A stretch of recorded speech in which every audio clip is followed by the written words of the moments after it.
Paulinho e Elô corriam desesperadamente, enquanto o lobisomem os perseguiam. Eles atravessaram a área central da pousada e se dirigiram para as quadras de esporte. O enorme animal vinha longe atrás e não iria parar enquanto não os alcançasse. Os dois amigos atravessaram a primeira quadra e viram o lobisomem descer pelo gramado e pular a grade. Assim como Paulinho e Elô também estavam aflitos. Enquanto o lobisomem atravessava a primeira quadra, eles atravessavam a segunda e encontraram uma escada por onde desceram. Ao final dela, chegaram a um corredor formado por arbustos, que ficava de frente para as portas do vestuário. Sem pensar, Paulinho jogou Elô em um desses arbustos e pulou atrás dela. Logo em seguida, ficaram em silêncio, observando os últimos degraus da escada. De repente, o lobisomem, que pulara da quadra diretamente no corredor, caiu em frente aos arbustos, onde os dois estavam escondidos. O barulho e a visão daquele enorme animal apavoraram Elô. E ainda mais, Paulinho a segurava firme pelos braços e pedia a ela que tentasse manter a calma.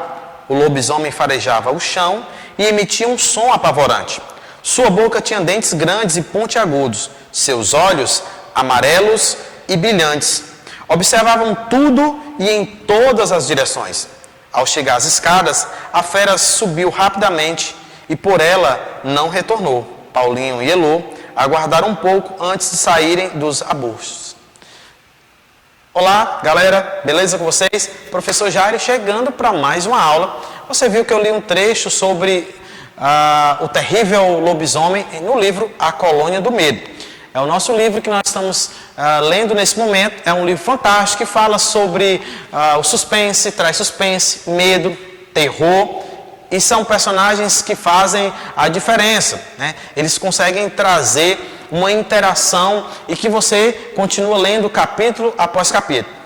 Nós vamos trazer agora todos esses momentos importantes dessa obra e vamos aqui pontuar alguns momentos interessantes do resumo do texto e outras informações que com certeza você vai gostar. Vamos lá à nossa aula. Bem, eu queria começar primeiro trazendo um pouco sobre a literatura, falar um pouco sobre as funções da literatura. Então, a literatura ela tem algumas funções que são importantes. Então, vamos lá. Primeira função, função político-social, de realizar críticas sociais e política. Essa seria a primeira função. Então, você vai encontrar alguns livros, alguns textos, crônicas, enfim, materiais que se direcionam a essa realização, a essa realidade que é a crítica social e também uma crítica política. Outra função da literatura é justamente trabalhar essa função das emoções, que é a função catártica. O que acontece? Ela vai liberar emoções e sentimentos. Ou seja, enquanto eu estava lendo esse capítulo, que emoção você sentia, né? Ou quando você está lendo, será se você fica com medo? Como é que fica? Você fica emocionado? Você pode estar descrevendo. Então, essa é uma das funções que está presente dentro das funções da literatura. Outra função, função estética, gerar admiração pelo belo. Então, o que é isso, professor? Dentro da perspectiva da leitura e da produção do livro, existe uma função estética, que é justamente essa admiração que nós temos pela obra, né? Pelos livros que nós lemos. E uma outra função é a cognitiva, que é transmitir conhecimento.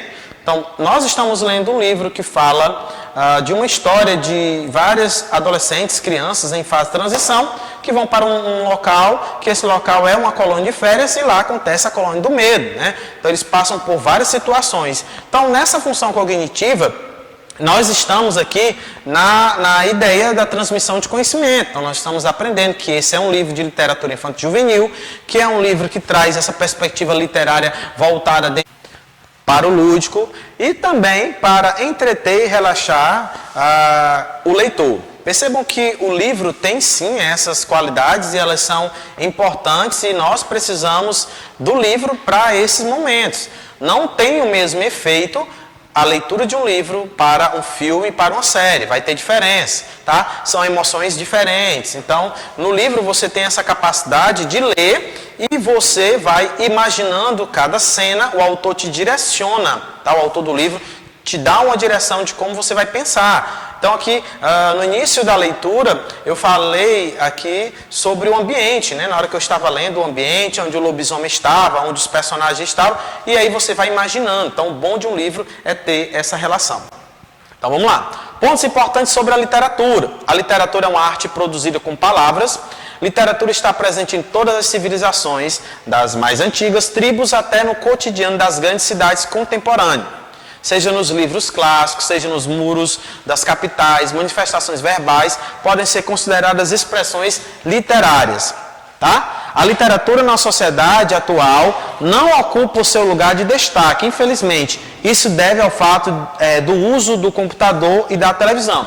Aos poucos, crianças, prestem atenção que está diminuindo o uso do livro. Por isso coloquei essa imagem de vários livros, porque nós estamos passando mais tempo nos computadores, na televisão, no celular, nas redes sociais e deixando o livro de lado. Então isso é necessário que eu e você possamos começar uma retomada, né? Ler livros, produzir conhecimento.